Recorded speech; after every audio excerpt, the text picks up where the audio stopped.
Welcome back to the Eldest Daughters Revolution. I am Lordine Jean-Francois, licensed holistic therapist. If you're an eldest daughter or a caregiver, you're in the strong one role, this conversation is going to land in your body. I want to talk about something that sounds desirable but often feels surprisingly uncomfortable. Ease. Yes, ease. More time, more space, more quiet, less urgency. We say we want it. I know I did. But when it arrives, it doesn't always feel good. And here's the opportunity I want you to see today. What if the discomfort you feel in the spaciousness isn't a sign that ease isn't for you, but in fact, a sign that your energetic system hasn't yet built the capacity to hold it? That perspective shift changes everything. Because from that perspective, nothing is wrong with you or your ability to experience ease. You're not ungrateful. You're not incapable of joy. You're not secretly addicted to the struggle, right? You're simply conditioned. Many of us didn't grow up experiencing pleasure consistently enough to know that it's safe. As eldest daughters and caregivers, we learned early that our value was tied to responsibility, in anticipation, in being needed, in holding it together. That's what we learned, right? So ease wasn't really modeled. Pleasure wasn't really centered or at the center of our experiences. Rest wasn't really protected or encouraged. Feeling good was often short lived or followed by another expectation, another responsibility.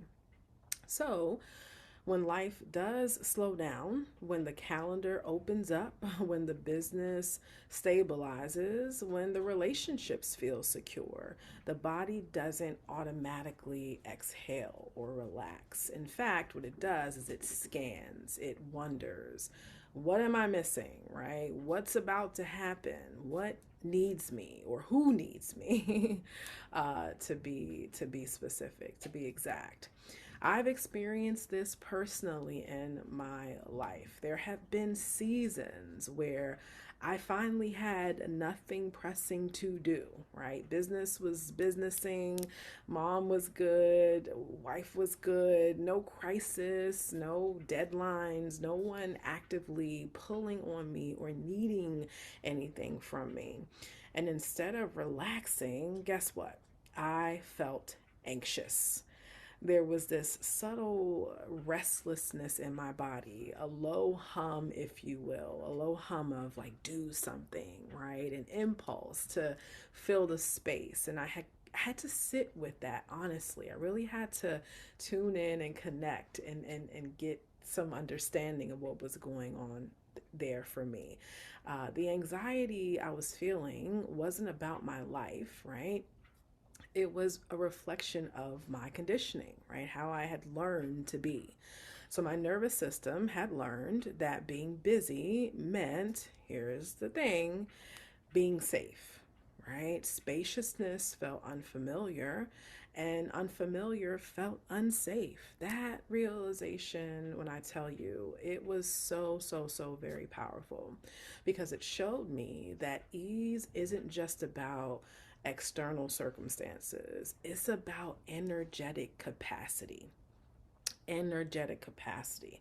And capacity is built, right? This is where the real shift happens. We don't access ease by forcing ourselves to relax. We access ease by nurturing ourselves enough that our bodies can, yes, tolerate, endure, if you will, feeling good, right? So, what does that mean? That means you might hear my dog in the back. That's Brooke.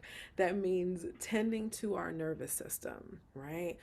honoring our rhythm, our cycles, right? Moving our bodies gently, letting ourselves experience pleasure in small, consistent ways, right? Not as indulgence or even as a reward, but as a process of integration, okay? Nurturing ourselves is not soft in the way that the world sometimes can trivialize softness. It is powerful. It is powerful because every time you choose to care for yourself instead of overriding yourself, you increase your capacity to hold joy. More joy. Every time you slow down without abandoning yourself, every time you allow a moment of beauty without rushing past it, I mean, really taking it in, every time you resist the urge to overproduce just to feel secure, just to feel like you're doing something, you are expanding your energetic container capacity for more joy, for more ease, for more flow. So, what happens? What happens when we expand our container, when our container expands? Okay, you don't just learn to tolerate ease, right? You embody it. Okay, you begin to experience joy without bracing yourself for the shoe to drop, success without burning yourself out, and love without over functioning, right? And pleasure without guilt. Your relationships become lighter, you become a better leader, your decisions become clearer because you're no longer operating from depletion. You're operating from nourishment. And this is the truth that I really want to leave you with today and really offer you. Okay. Ease doesn't feel easy at first. Like, that's the truth. Okay. Because your body hasn't yet learned that it's safe. But it can. It can learn that ease is safe. It can learn through consistency, through nurturing, through nurture, right? Through embodied practices. And this right here is the work, the journey, if you will. Not hustle, not self optimization. My wife calls me optimist time sometimes because I'm doing all the things, right? That pattern, that habit, not pushing harder, right? But expanding your capacity to feel good, right? And here's where you get to choose, right? You don't build that capacity alone. You don't have to choose to build that capacity alone. You build it in containers that support your energetic system, support your energy, in spaces where you are not having to be the strong one, in environments that are designed for you to release, for you to soften, for you to be at ease. And this is exactly why I created Golden Goddess, right? It's about building the energetic capacity, your energetic capacity to live well inside your real life with flow and ease, right? And the more you nurture yourself, the more your body learns, the more ease becomes natural. I can only imagine what becomes possible for you when you make this your priority. If this message resonated with you today, check the link in the show notes below to experience the Golden Goddess. Supportive environment, nurturing experience for eldest daughters and caregivers. Until we meet again, my sister, you be well. Peace.